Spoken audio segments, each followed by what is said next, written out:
If you are interested in the human mind and the human experience, this episode is for you.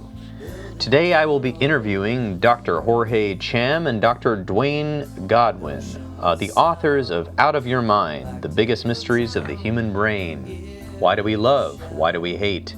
What makes us happy? Will AI take our jobs? What happens after death?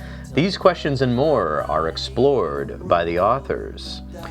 Dr. Jorge Cham is the Emmy-nominated and best-selling cartoonist creator of the popular online comic strip Piled Higher and Deeper, also known as PhD Comics. He is a co-creator, executive producer, and the creative director of Eleanor Wonders Why, a highly rated kids show that's animated on PBS. And the author and co-author of several popular science books and the best-selling and award-winning We Have No Idea, A Guide to the Unknown Universe and Frequently Asked Questions About the Universe, as well as the children's book series, Oliver's Great Big Universe. Cham is also the co-host and creator of Daniel and Jorge Explain the Universe, a popular podcast and radio show, and he obtained his PhD in robotics from Stanford University and was an instructor and research associate at Caltech. And he is originally from Panama, and you can find out more about him in the show notes. And I do believe he also is hosting a podcast called Science Stuff, so check that out. I believe it's on iHeartRadio. Dr. Dwayne Godwin, a neuroscientist, an educator and academic leader who is a professor in the Department of Translational Neuroscience. That's right, the Department of Translational Neuroscience, and served as the graduate dean at the Wake Forest University School of Medicine in Winston-Salem, North Carolina.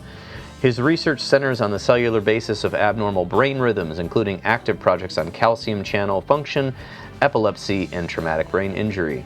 His goal is to use emerging insights about the brain to develop treatments and potential cures for neurological diseases. His science outreach includes Mind in Pictures, co-created with Jorge Cham, for the Scientific American Mind, as well as the blogs for the Society of Neuroscience and the Museum of the Moving Image.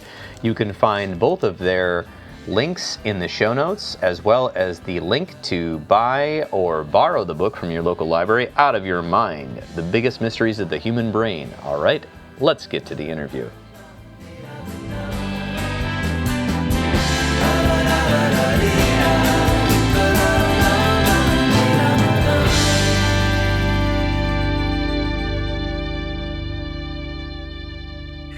All right, welcome to the podcast, Doctors Jorge Cham and Dwayne Godwin. I appreciate you both being on the show today. Hey, Paul, thanks for having us. Yeah, absolutely. So, as people will note, your book, Out of Your Mind, The Biggest Mysteries of the Human Brain, is out now. And it's not just a book, it's a comic. And it's not just a comic, it's a book to learn things from. And I have to say, I've been enjoying the book. Making my way through it has been actually quite easy, even though it is a longer book, so it could intimidate some people, around 300 and something pages. But it's been a fun ride and actually funny, and I've been learning things or relearning things, I guess, because it's sort of my field. Sometimes get caught up in the weeds, so I like how you started with a lot of the basics and then the building blocks and kind of went forward. And there's so much that we could get into, but I'm going to turn it over to you guys to kind of tell me a little bit about, people like to know why you guys got together to write the book. And I know that I already kind of know that, but I would love for you to tell the audience a little bit about kind of how you guys decided to write this. Sure. You want me to start this, Jorge, and then go for it, Dwayne. Chime in? So every good comic story arc has an origin story. So our story was several years ago. We both got bitten by radioactive spiders. Is what happened. Yeah, that's right. Not exactly that prosaic, but yeah, something similar. Where Jorge a few years ago was doing what I would term and what might be called these days sort of a wellness tour to local, to national colleges and also universities overseas, I believe. And it was, I believe it was called The Power of Procrastination. Was that the title of it, Jorge? Yeah. Yeah. So it was a wonderful talk because what it did was it really conveyed to graduate students, and I was an administrator who was hosting him at the time. It conveyed to students that some of those kind of weird things that they do as digressions are actually potentially very meaningful and help to provide outlets for students for a very difficult time in their lives.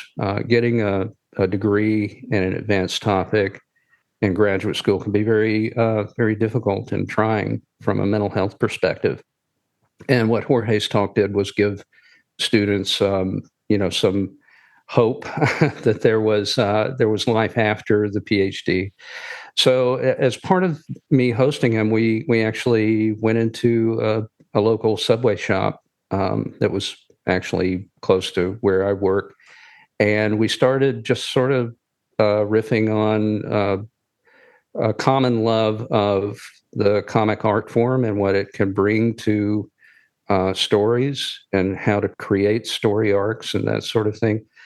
And based on that conversation, we posed a very simple question, which was, what would it be like if we took the most complicated organization of matter in the universe, at least according to Isaac Asimov, and we tried to storify that using a comic art form, which is often thought of as being, not as sophisticated, but certainly it offered a lot of possibilities for being able to do things in terms of story arcs and revealing the hidden layers of the brain that other types of textual storytelling may not offer.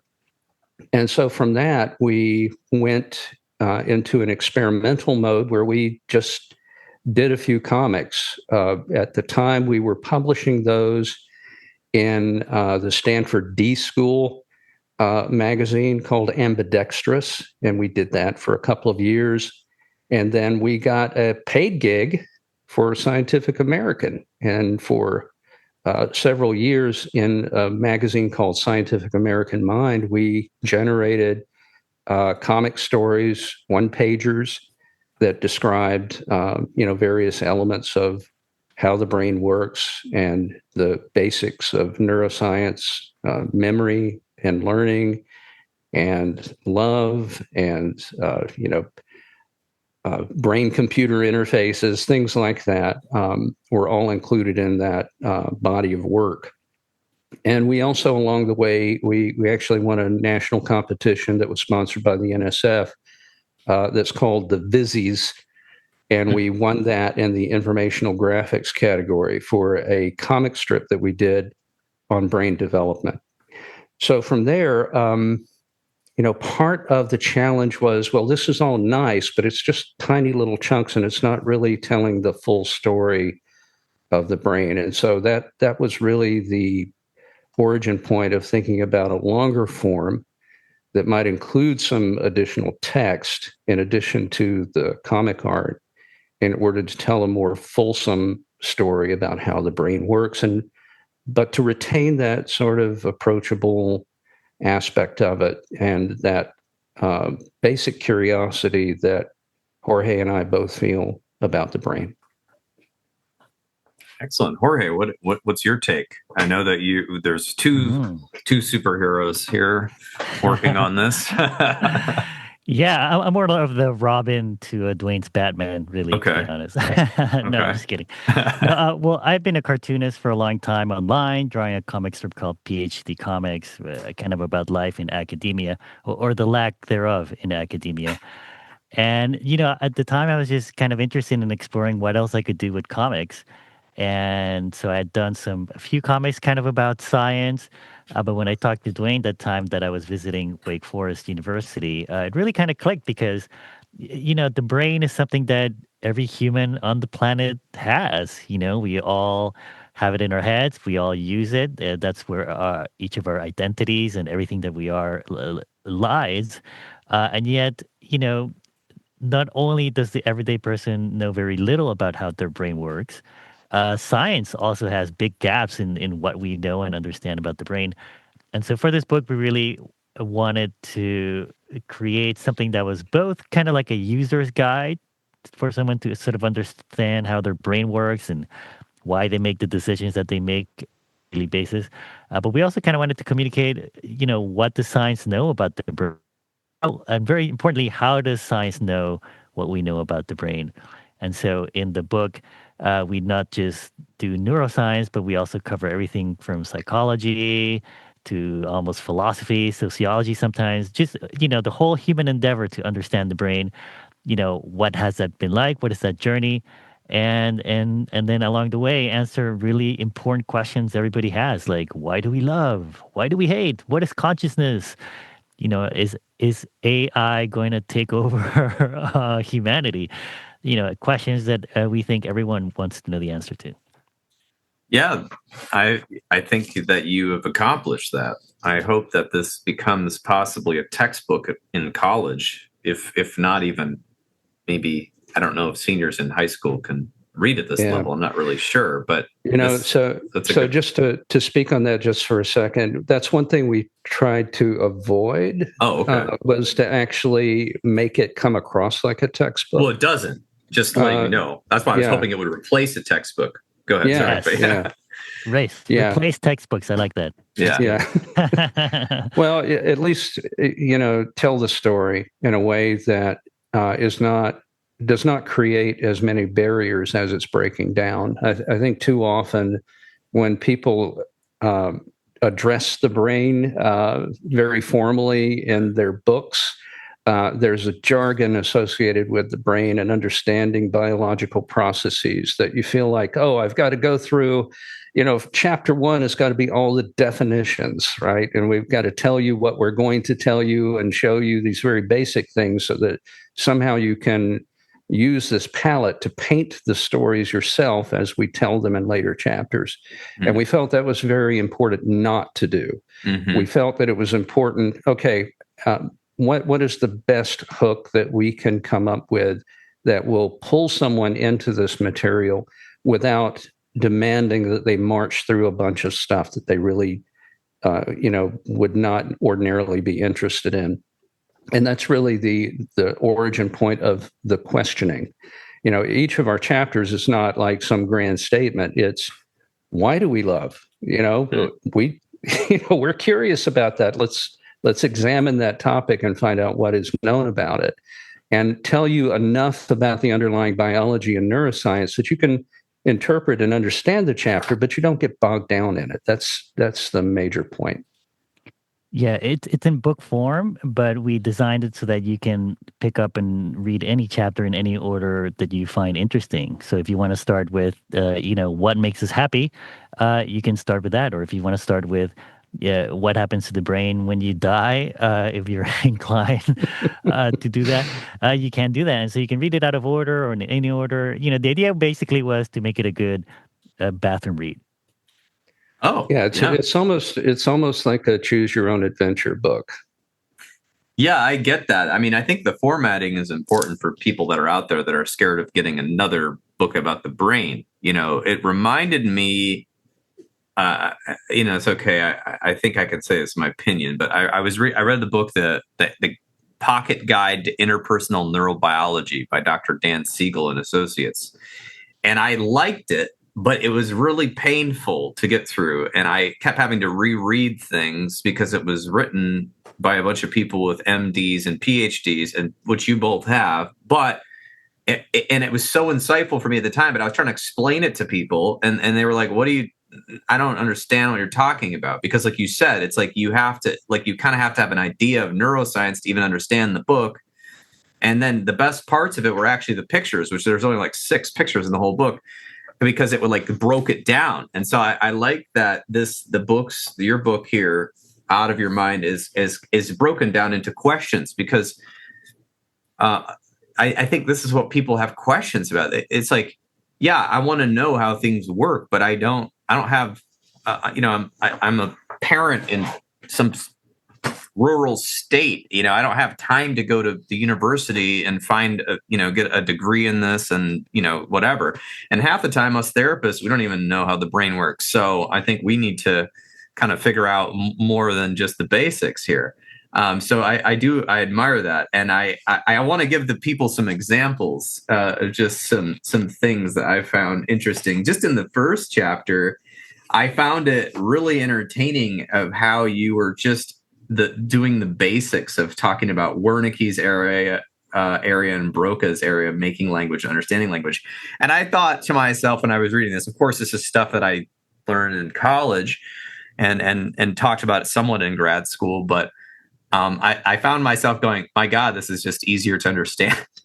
Like, I feel like the textbook I was learning out of back, 20 something years ago, it was like I had to keep memorizing it. I didn't have any mnemonic to memorize which one was which. And then when I read your chapter, the way you explained it of generating language versus decoding, and then you had the pictures, it just all of a sudden I was like, I could take that test again right now. That test that I didn't do so well on. And I feel like it was easier for me to remember things. And I'm a person who I like memorizing things, but I always memorize something if it's weird. If it's weird or strange, or I make a deliberate association. You ever read the book Moonwalking with Einstein? Yes. Yeah. So I love that book, and it's by Jonathan something. I can't remember his name. Forer. Yeah. But he said it. Yeah. Anyway, he talks about ways to memorize things. And I find that your book is sort of allowing some of those techniques to come through because of the illustrations and because of the brief paragraphs. I don't know, as a scientist, Dwayne, I'm not sure how I've heard this said is that, you can research things, you can study them, you can understand them. Explaining them to someone who isn't in your lab is a very difficult task. And I do find that as a person who reads articles, and then I have clients who don't care about these articles, I'm trying to help them. How do I distill the information down so that it makes sense to them? And not that they couldn't learn it, but that it's relevant and short and concise, because they don't have time to go read the article about sleep. I need to tell them about sleep and how to help them, right? So I enjoy that. So that's my compliment. Okay, sorry, I got off track. I think that's one of the unique things about this book, is that it's a collaboration really between someone who has, 30 plus years of experience. He's an expert in the field. He knows neuroscience and psychology like the back of his hand, and someone who has a PhD in something completely different and has been communicating science for a long time, and also is a cartoonist. And so, we spend a lot of time thinking about, how can we make these topics relatable and easy to understand for someone who's a truck driver, someone who's a nurse, or someone who, is an engineer who's never really thought or read anything about the brain. And so, I think that's what kind of makes the book unique, is that, it covers a lot. Like, you're going to get out of it basically almost at the level of a textbook, but you're going to have a lot of fun reading it. It's going to be super easy to read. There's going to be cartoons to make you laugh along the way. And also it's going to be very relatable. Yeah, I would agree with that. And I think part of the way that I think about the book, in terms of the structure of the book, and in terms of your what you walk away with after reading the book, the structure of the book, I think, is really ideal for the sorts of memorization that you're mentioning, Paul, because it is sort of chunked. There are chunks of information that are and rest areas in the comics where, okay, I've taken in this bit of information. Now here's a comic that is that will illuminate that piece of information, and that gives your brain, different parts of your brain, the ability to engage with the information, like a good graphic novel. In terms of what you walk away with, it's kind of a GUI, sort of graphical user interface to neuroscience, in that, I would say that my thoughts are not that much more complex in how I think about the brain than what is conveyed in the book. It's just that I can go, because of my experience, to a deeper level of detail than we ask you to do in the book.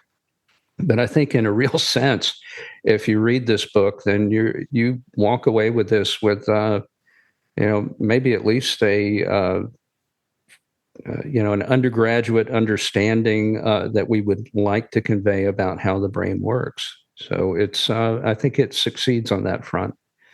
Yeah, I and I'm do. glad it worked for you. Yeah, I mean, it's working. I'm gonna keep reading all of it. Really, I'm bitterly enjoying it. But I want to jump into some controversy because people love that in the United States. It's one of our brands, if you would. It's our bestseller. I do feel like we should talk about happiness, but it's kind of like that's the dessert that we'll get to. So I want to take a bite out of something, which is fear. Two questions. Well, the chapter names. Will AI take my job? That's probably a chapter that you'll add to. And yeah, a little bit about memory. Those two chapters were interesting to me. So you can't give a yes or no, but that would be horrible. That'd be a bad book. Will AI take my job? Yes, please close the book.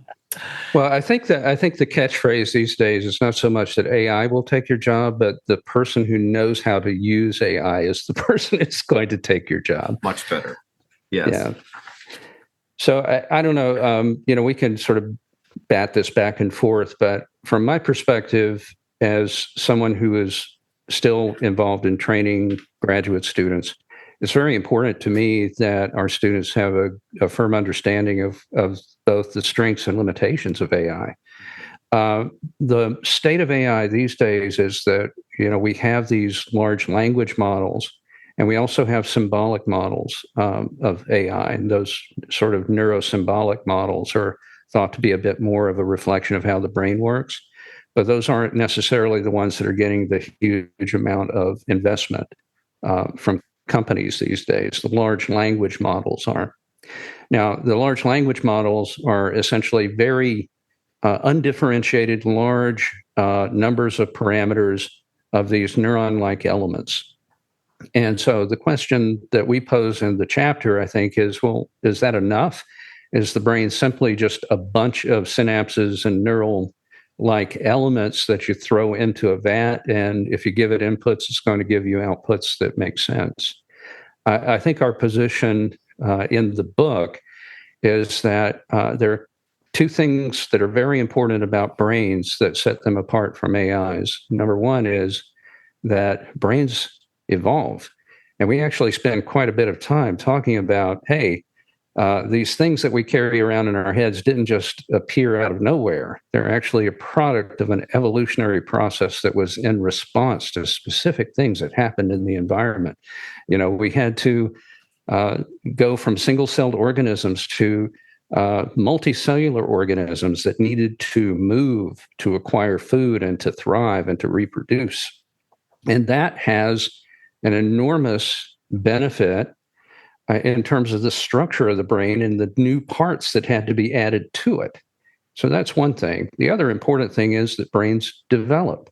So when you're born, you're somewhat undifferentiated. Your brain areas are laid out because of evolution, because certain pieces and parts need to be where they are. But there's also a process where you learn about the world, where those internal connections from your eyeball, for example, that go to the thalamus and then up to the cortex, all those things have to be laid in so that your perception of the world around you is very much learned. You know what vertical and horizontal lines are because you're experiencing those as you grow up. You learn how you feel about certain things, and you become conscious because you start to have tastes and empathy and all those good things that come from growing up as a member of a family. And AIs don't have that. AIs must emulate that. So from the standpoint of large language models, we see that as powerful as they are, and they can be very impressive, they're still making mistakes because they haven't really grown up. They've just appeared and people are giving them inputs with the thought that, hey, the more of these things that we provide, the better they're going to be. So the way I think about it is it's like thinking about a large language model, emphasis on the language, and the idea that it's an artificial general intelligence, a sort of Mr. Data type intelligence walking around. is like thinking that you could perfect the temporal lobe, which is specialized to process language, and then create an entire brain from it. So I think the same sort of fallacy is there. And I'm not anti-AI in any sense. I'm just, I do think, though, we need to be truth tellers about AI and not say, hey, this thing is going to solve all of our problems, when it's very good at a very limited set of problems. Yeah, I think we wrote that chapter in the book, Will an AI Take My Job? Because, like you said, this is becoming a very significant thing in our culture and our history as humans. And so it's a big topic, and we kind of felt that everyone needs to be more informed about what an AI is, how it works, how it's different than the human brain. And so in this chapter, we really kind of step you through, like, well, how does a brain work? What's kind of the basic building block of your brain? And then how was that used to inspire the first AIs? So I don't know if a lot of people know this, but like when people talk about neural networks and language models, these are all things that are really based on the human brain and how the neurons are connected to each other and how these networks adapt to different information. And so that was kind of the inspiration, is to get people to just be able to understand a little bit more about, when you're looking at something generated by AI, what are you really looking at, and how it's different and how not different is it from what like a human brain does. Yeah. And I mean, just as a curious person, I've played around with different models, and I'm not being paid for this. I currently like Perplexity, but you have to pay for the pro version. But I utilize it to find things. And I don't mean that it's going to put Google out of business, but I'll say the other day, I said, I need 10 peer-reviewed articles about the effects of smartphones on sleep. Make sure they're all credible sources from these types of databases. I gave it that prompt, and it gave me 10 peer-reviewed articles. Now, they were on different topics, right? Because it found the word smartphone, sleep, and it found NIH and JAMS, the other medical articles databases, and it found me those articles. Now, were they exactly on what I needed and what I wanted? No, but I found that very useful, because sometimes when I go to Google and I type in smartphone effects on the brain or sleep, I'm getting like Sandy's podcast from Franklin, Tennessee. She says, throw your kid's cell phone in the garbage. And I'm like, wow, no, I want an article. And I don't want to pay for LexisNexis. I don't want to go on there. I'm not a researcher. I'm just trying to find. So I found that useful, right? And things like that. But I could see, and if I said, okay, summarize it, the summary skill in my mind is so generically, like, you can see the programming in it. It's not very creative, but it is pretty good at grouping themes together in the language model. I found that's my opinion. Yes. I have no idea. I'm not a computer researcher, but I don't know if that resonates. Versus it didn't think. It just read and saw things that were similar themes and grouped them and then put them in a pretty well written paragraph. It sounds like something an undergrad would do. Yes, exactly. Now, I didn't use that summary. I didn't turn it in, but I mean, I was just, I found the more useful was sending me the citations. That to me was useful. Then I could go read that article myself, make my own conclusion, versus it summarizing. I felt it was not very useful for making stuff up. Well, yeah, it was not useful. I'll share something that will absolutely date me and age me as being this artifact from another era.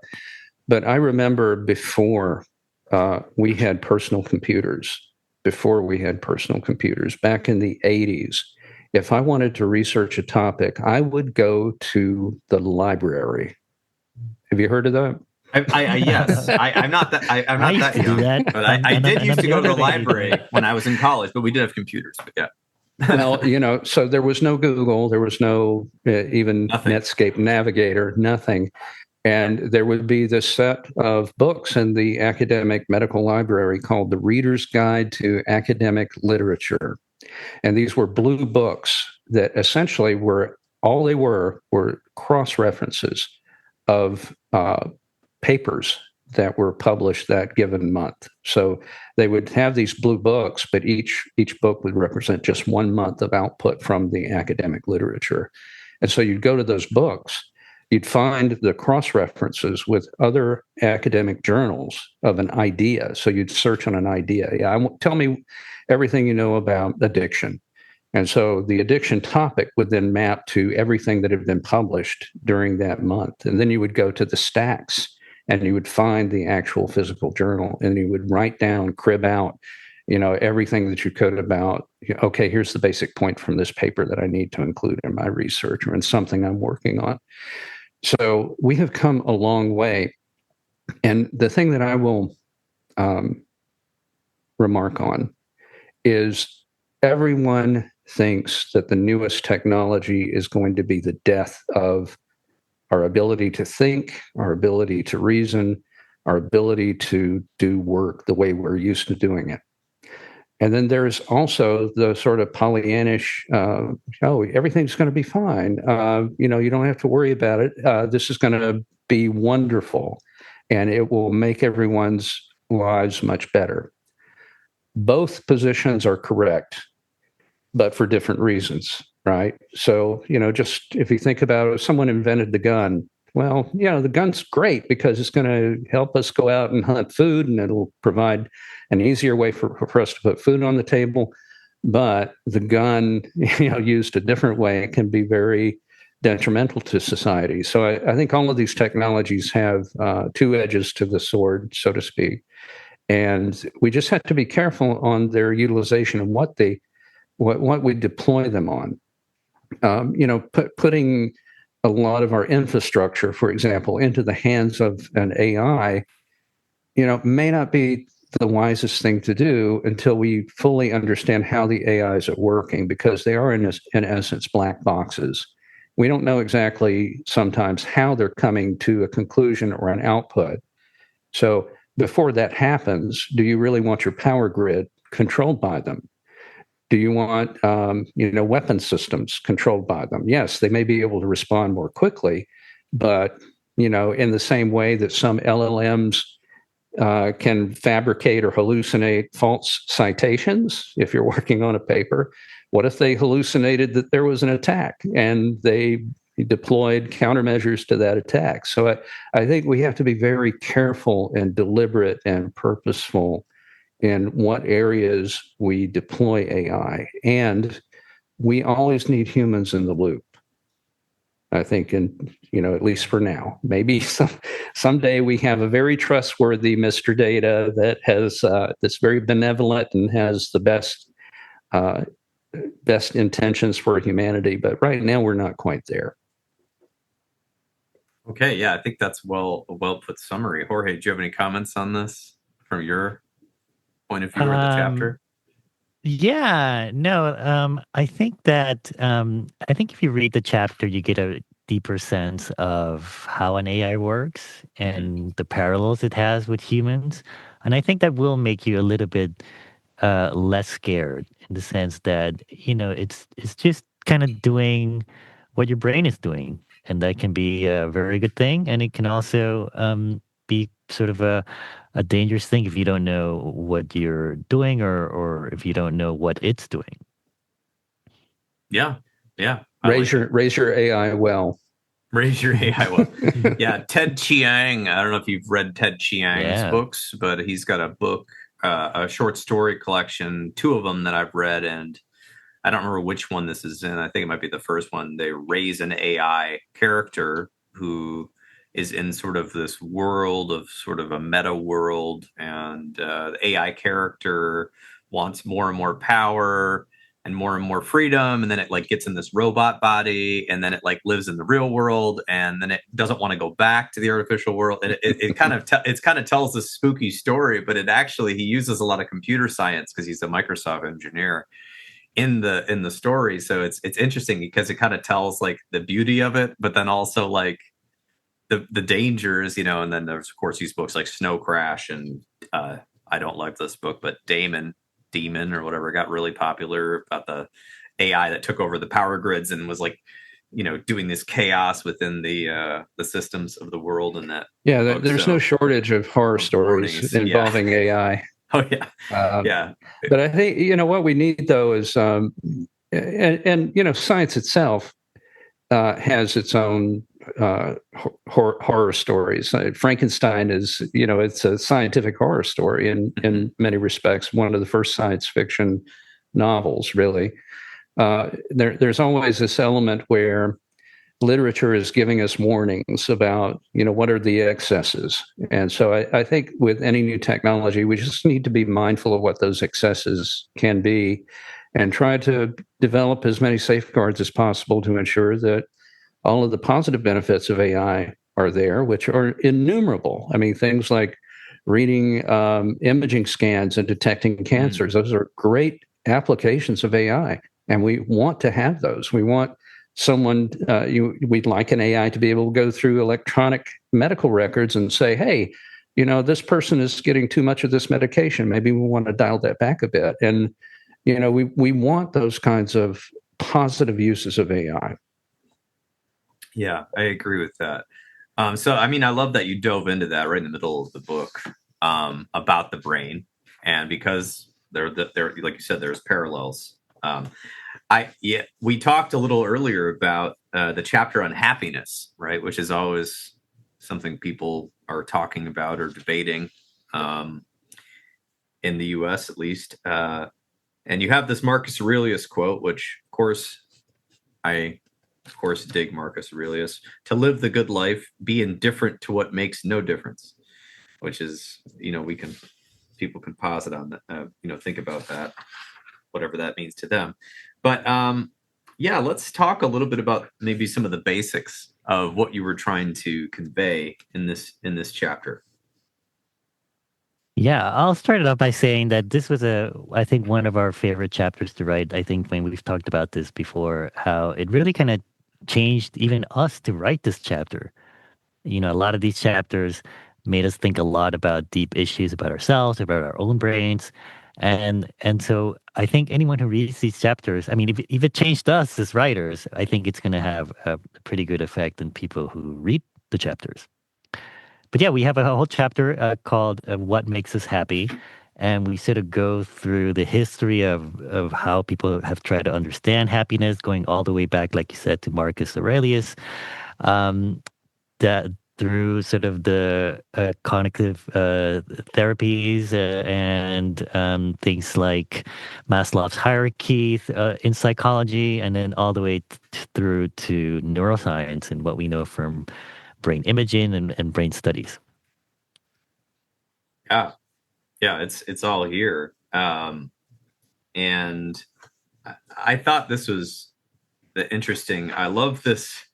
I've thought about this a while, my whole life, really, since I took an economics course, about the Maslow's hierarchy and the whole idea of this whole time is money thing that economists always say. And time is money, and then money is time. And I was like, and money can't buy you happiness, but it turns out that's not true. It's actually could, right? I mean, there's certain things that money can buy you, but I this picture of this guy with all this money, kind of at the top here, trying to figure out his existential what he needs, and then the guy on the ground, spare a dime, spare time, right? Like they're kind of in these opposite places of these extremes.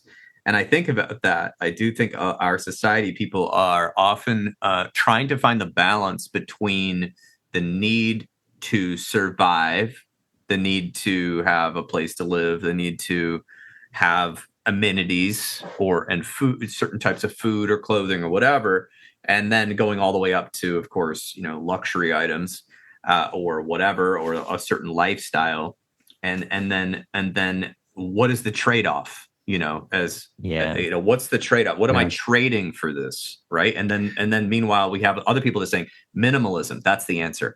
I want all the time and less stuff. But then what am I trading off? So I kind of wanted you guys to because this is getting into philosophy, but it's also the science of time, the science of how we think about time, the science of how we think about money and wealth and security. Yeah. Can you kind of give me a few thoughts on what you learned from this chapter?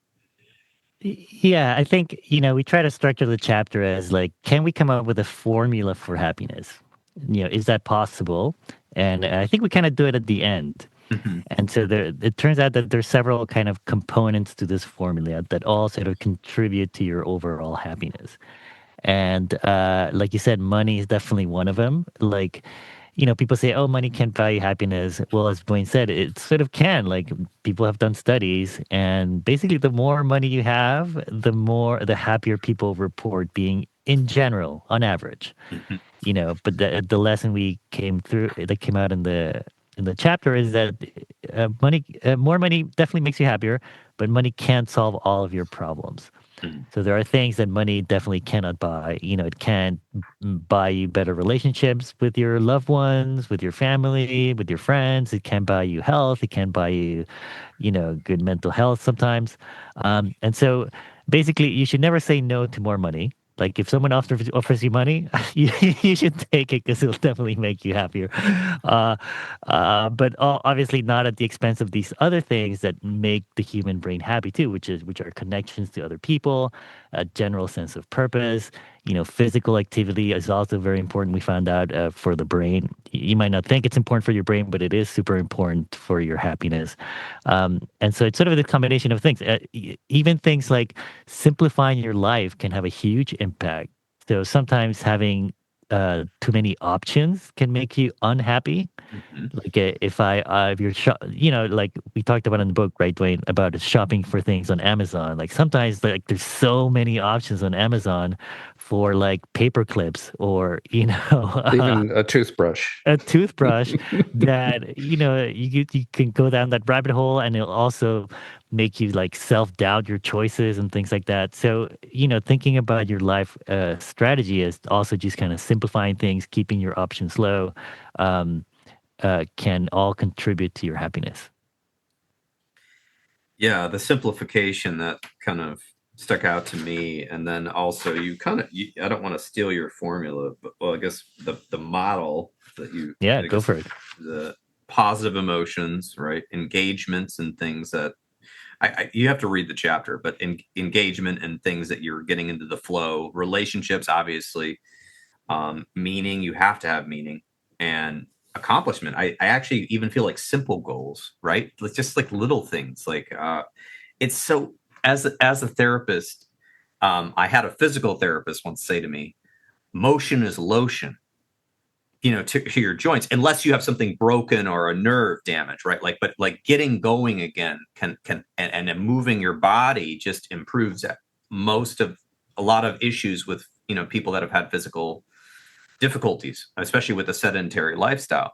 And so I think about that with psychology too, is like, how do you balance the need for motion and momentum and relationship and flow and engagement in things with the American addiction to too much stimulation? So we have to get, I guess mindfulness, going back to the first part of the book on mindful introduction, is, and then having time to mindfully or to intentionally rest. And so a lot of what I was kind of looking at in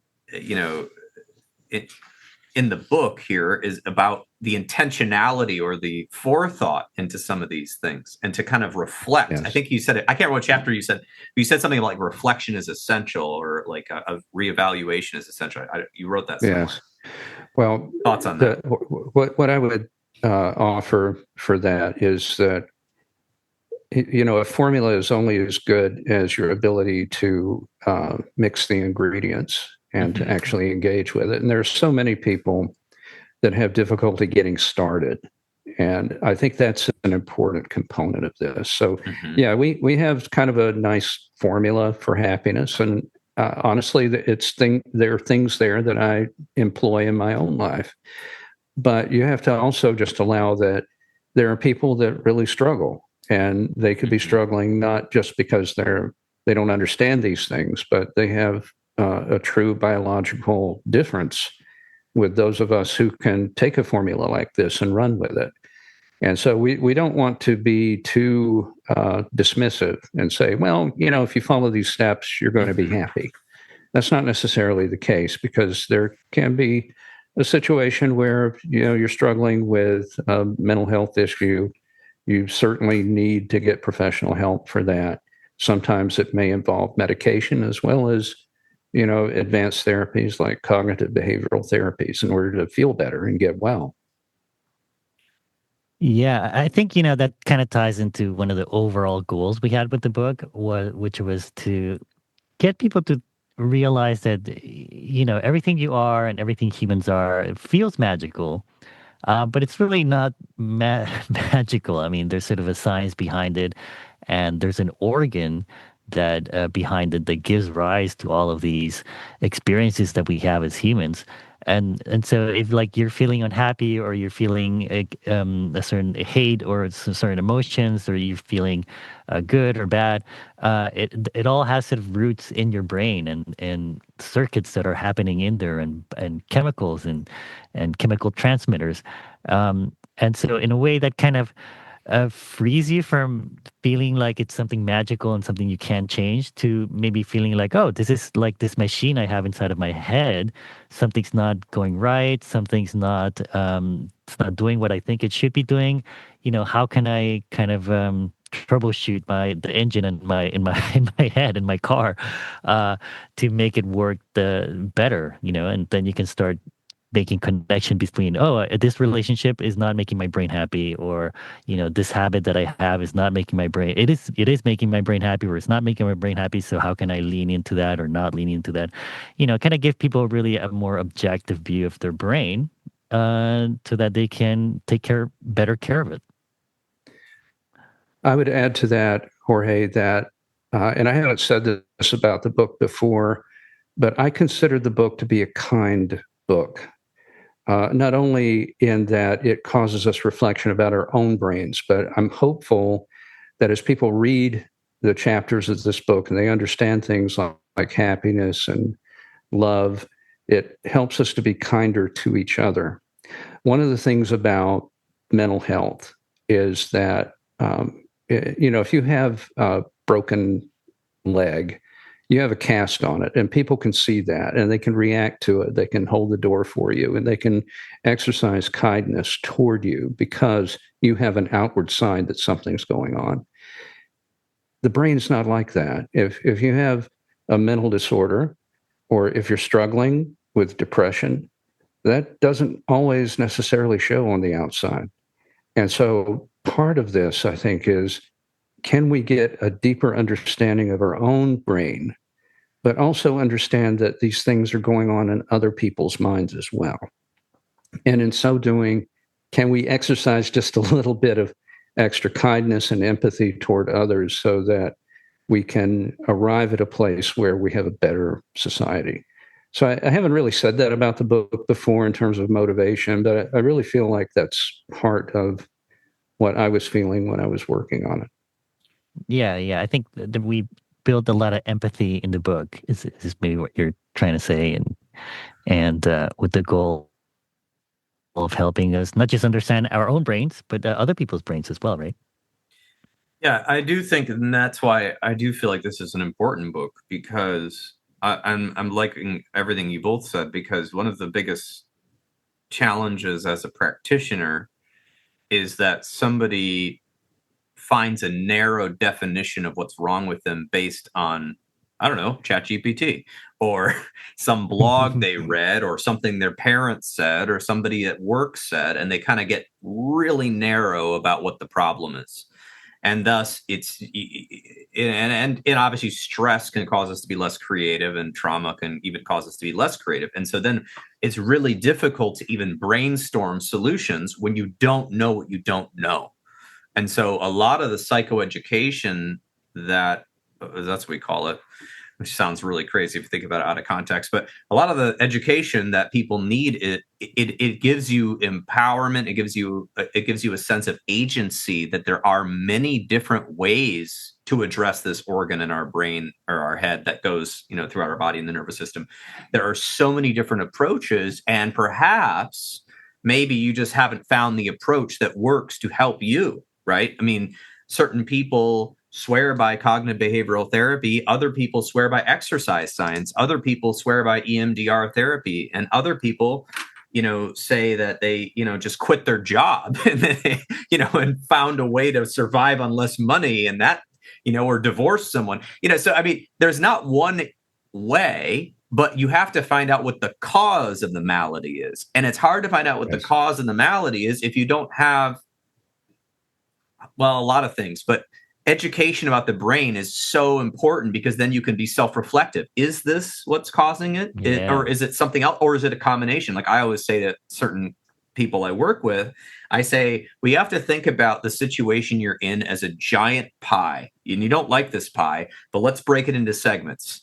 This segment is affecting this. This segment is affecting this segment. And which slice do we work on first? And which slice do you think connects to the other slices more for you?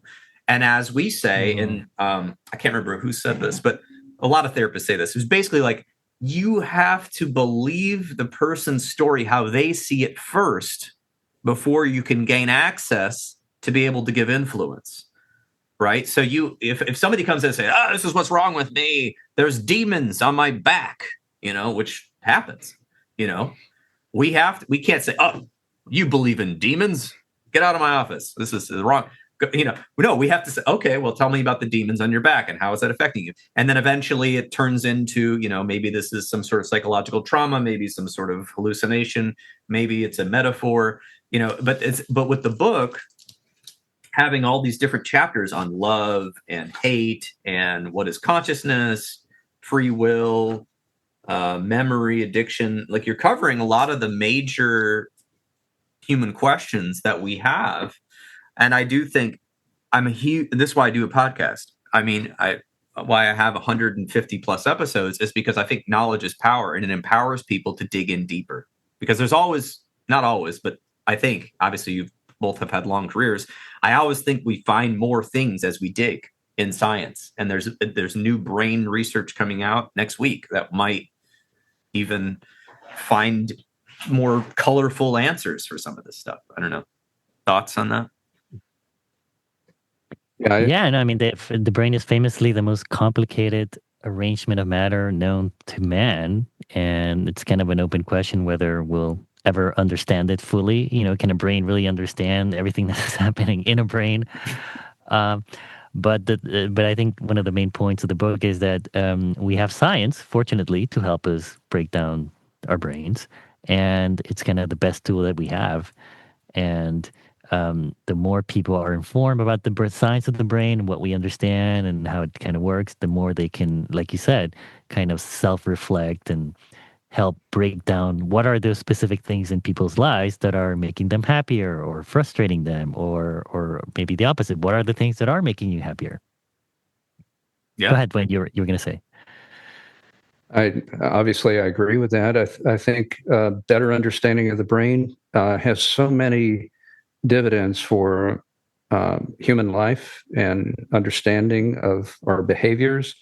It has dividends in terms of, these new technologies. Like AI wouldn't exist if we didn't have some, model of how brain cells work. So even, these kinds of technologies that will change our future, they're all derived in some sense from a better understanding of how the brain works. And I think the other thing that we mentioned, I think, even in the preface of the book, is that, we live in an environment these days with social media where there's a lot of misinformation out there and a lot of distrust of people like me. I mean, I'll just be blunt about it.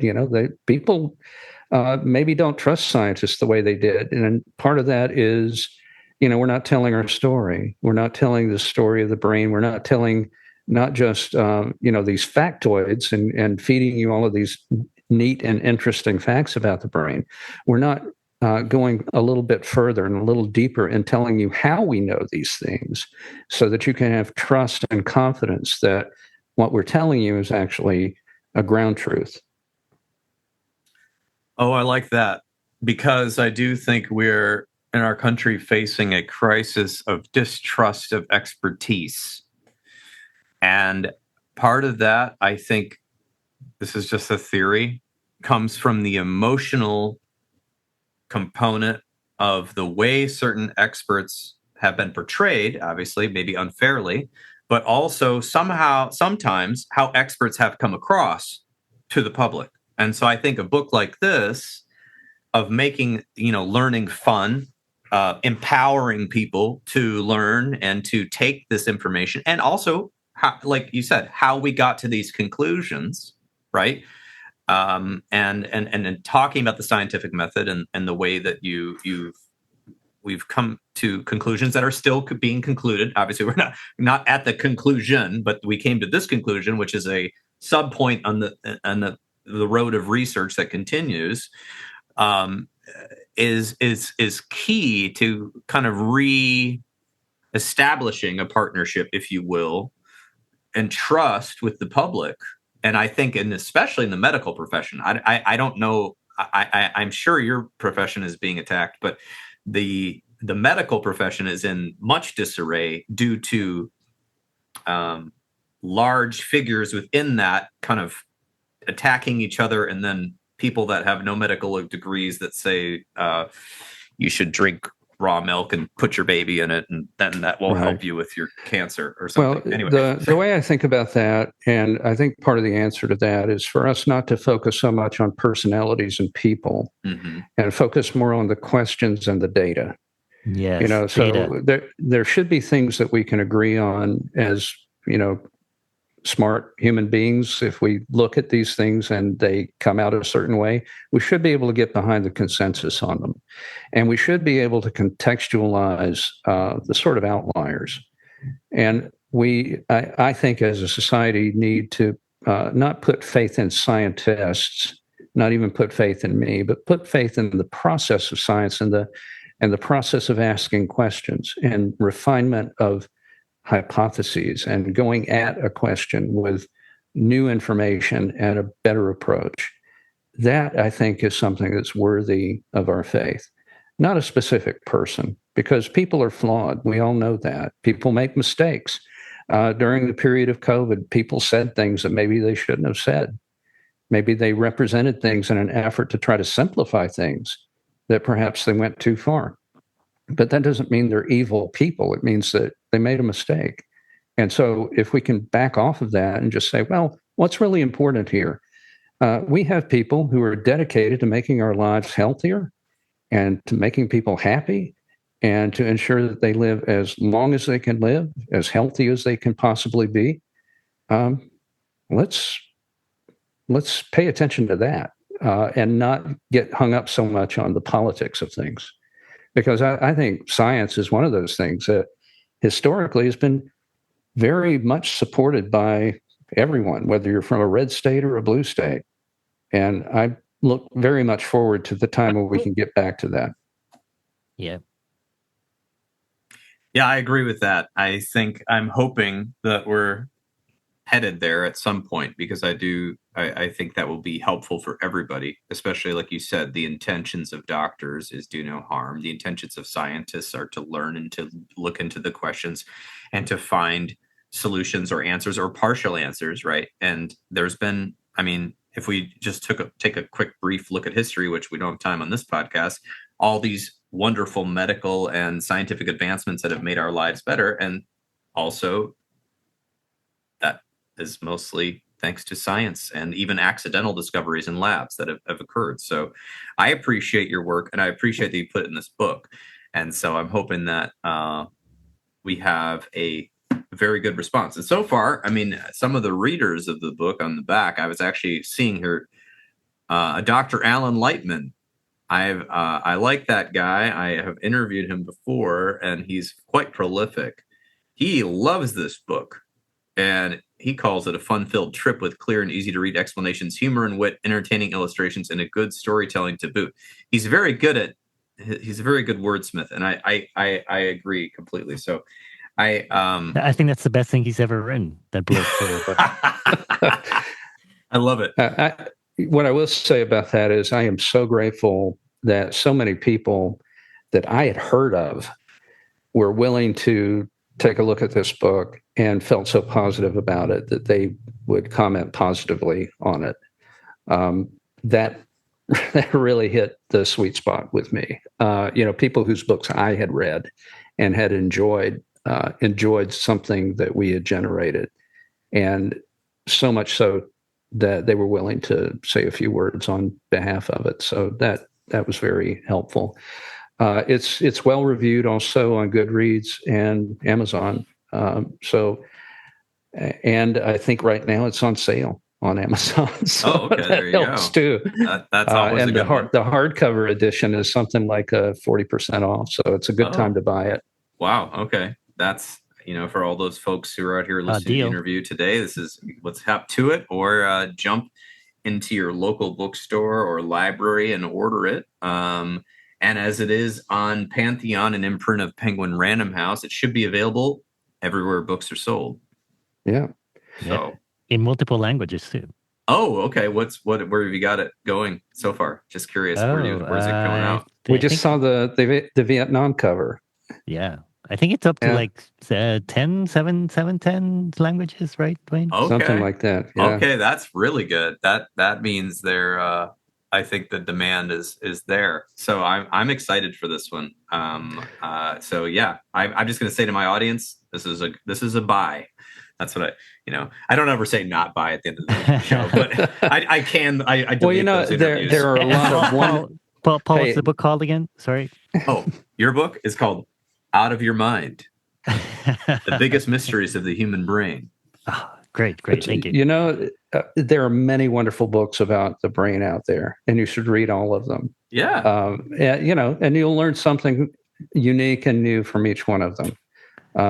That's the great thing about having different people, attack the same materials. Like, Superman came out. So James Gunn's take on Superman is very different than the Snyder cut, right? So, you can think of it that way, that, we're sort of riffing on material that maybe you've encountered in other places before, but hopefully with a different tone and different take-homes. Yeah. Or if you're only going to read one book about the brain, honestly, we recommend this one just because we did put a lot of effort into making it a really good introduction for someone who's never read a brain book before. Yeah, I think that's true. I think it's a good starter. And to be honest, the comic appeal, I mean, let's be real. Once you start reading one comic, it's really hard to stop reading comics. It's really hard to quit. Like Spider-Man, okay? And then have you ever heard of The Amazing Adventures of Spider-Ham? Yeah. Peter Porker, okay? Peter Porker. And then we've got the other Spider-Man, just Spider-Man, and they're all different, and they're all fun. And now we have, of course, I don't know, a dozen movies. But I think it's the same idea. It's a brain book, but it's done with the comic book theme.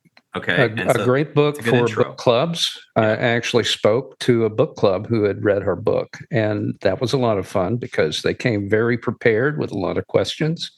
And I think it's also a good book to share with members of your family. So if you're on a road trip, it's a great book to hand to your kid to keep them busy, and then you can talk about some of the big ideas that are in that book. Yeah. So, or all you teenagers who listen, call out your parents. Bring this on a road trip and just start reading it and be like, "Hey, you guys are doing this." Anyway, sorry, Jorge, I cut you off. Or the audiobook. Dwayne and I narrated the audiobook. Oh, did not know that. Okay. Yeah, that's right. Oh, okay. I love that one. The hours. Narrate. It was. I don't know about you. It was like 7 hours I was reading. Yeah, same for me. Yeah. I mean, that's the other thing. It's not like a light book. It's like 360 pages. I mean, you're getting a lot for your money there. That's true. Yeah. A lot of it is cartoons. So yeah. Well, right. But, as I said, like when you read one comic, it's hard to stop reading. You're addicted to comics at that point. At least I was. Maybe I have a comic addiction, but I love comics. So, guys, huge fan. And I am excited to see where it goes. And I hope that all of the rest of your interviews or tour, if you will, goes well. I'm excited for book 2.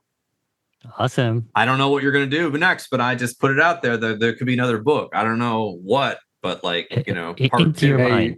Your mind. Into it. Yeah, instead of out of your mind. Or all in your head. That's my working title. If you could do, you know what?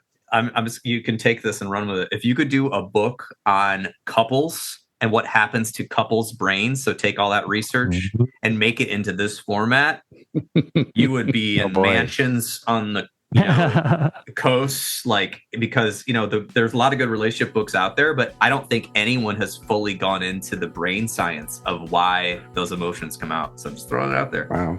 Oh. demand. Cool. It's what I hear. It's what I'm hearing in the community. So anyway, but no pressure, no pressure. All right. Well, anyway, good to see you guys, and thanks for coming on. Yeah, thank you, Paul. Thanks, Paul. We're really grateful for having this time with you and your audience.